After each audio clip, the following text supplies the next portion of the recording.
Guys, ramdam ko na ang lamig.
Singapore Airport. Dito na kami ni Maya. Ini pa ba, Bear? Okay. Maya, you sit there, okay? Sit down, anak. Baby's coming out. We're here na. And then transit. And then after nito, 3 hours waiting. And then go to London. Iyon yung flight namin. So may 3 hours waiting kami ngayon dito sa Singapore Airport. Meron kami. Ganda ng airport. May carpet pa. Ayun na. Gala-gala na. Nag-jacket ko na kasi medyo malamig na rin naman eh. Naulan. Mama, where's Mama?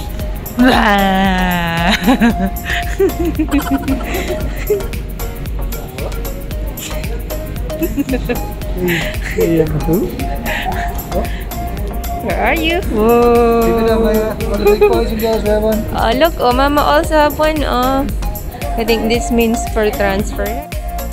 Nasa Baguio kami ngayon. Yeah.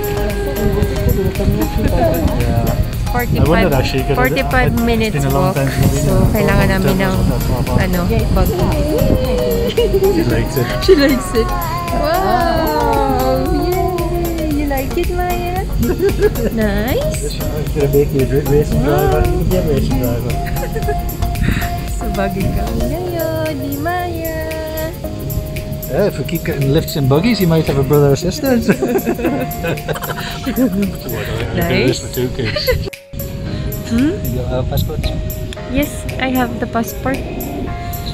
Maya. Tididin! Tididin! Kasi kung maglalakad kami, aabutin daw kami ng 45 minutes walk. So, kailangan namin ng buggy. Tapos may bata pa kami, syempre. Oh. Si Maya. Gustong-gusto niya yung ano, sa buggy namin. Oh, Picture! Nice. Show you around also. Yay! So when you do the buggy, when you do this, how long is it gonna take? For 10 minutes? Ah. Nice. We went from probably the worst experiences to a good one. Singapore. It's nice to get home though. Ah, I like this surface line. Let me see the little one. Smiley face. Oh, Maya, very happy. She likes this. Yes. Wow. When you get into the scooter home, She's very happy. Nice, Maya. You can do this all day. You drive around. Good job, Maya. You're holding on this drill, huh? Ang bango ng airport. big airport now. Smell good. Smell good. No, it's the airport. Not me. Thank you. The airport smells nice, not me. That's why we're not married.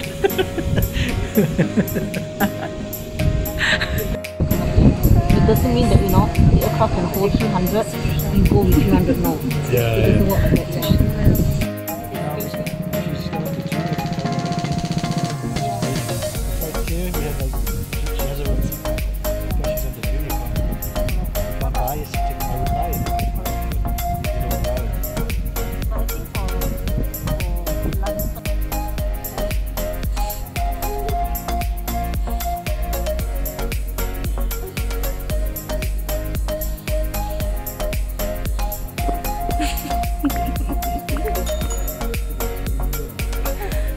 Yeah.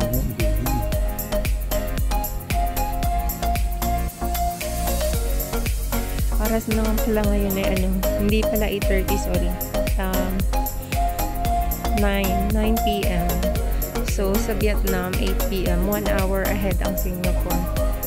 Si Maria, supposed to be dapat ang tulog na yan dun sa oras ng Vietnam. Pero alive na alive pa eh. Maya, watch your way. Put it back on. Put it back on.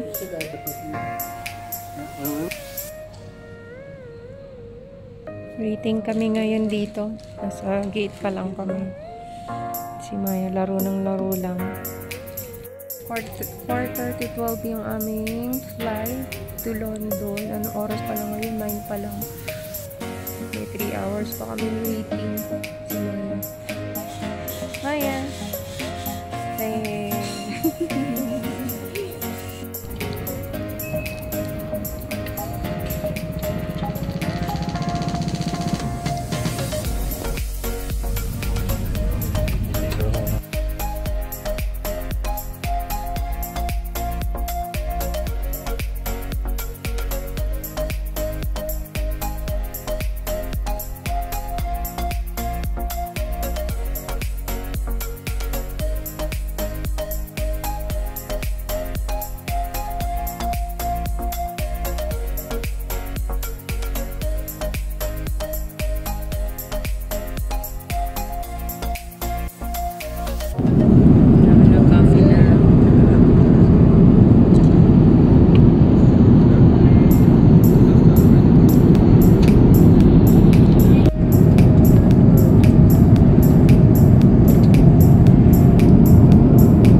Dito na kami London airport. Si Maya, napaka nagligalig kanina sa aeroplano. Palanding na kami, nagliligalig, ayaw magpa-seatbelt. Ayan, naka-fully jacket na yan. Tatlo yung damit niyan. Isang sweater, isang t-shirt, tapos yung jacket niya. So, on the way na kami para makuha namin yung mga bagahe namin. Dito kami nag-land sa London. Right now, 5 AM na ng umaga. So, after nito, pagkakuha namin ng mga bagahe, punta na kami sa sasakyan na nirentahan namin.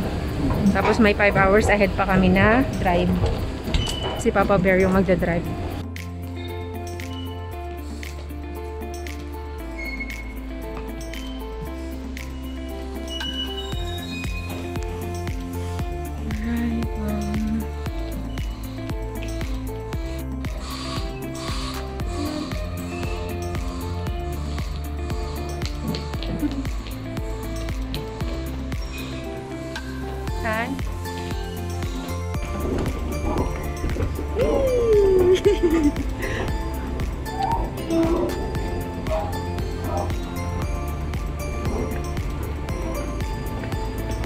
Caution, you are approaching the end of the conveyor. Exit. Nakuha na namin yung bagahe namin. Si Papa, pati yung trolley ni Maya, nakuha na namin. So, on the way na kami ngayon sa sasakyan. Dito na kami sa labas. So, hinahanap lang namin yung car rental information. Actually, andito yung car rental. Kaya lang yung station ng T5. T5 ba yun? Oo. Nandun kasi nagtento si Papa Bear. Sa likod ko si Papa Bear. Nagtatanong siya. Ayun siya. Ayun. Si Maya tulog. Napagod siya. Kanina guys, nung pa-take off, pababa na kami. Si Maya masyadong maligalig. Ayaw magpalagay ng seatbelt. Nakakaloka talagang ang ingay ni Maya. Iyak nang iyak. Siya lang yung maingay. Siguro dahil sa pagod ni Maya. Tapos konti lang yung tulog niya. Guys, ramdam ko na ang lamig. Ang lamig. Andito. Ramdam ko na andito na naman tayo sa UK. Sisipunin na naman tayo nito. Tutulo na naman ang sipon natin.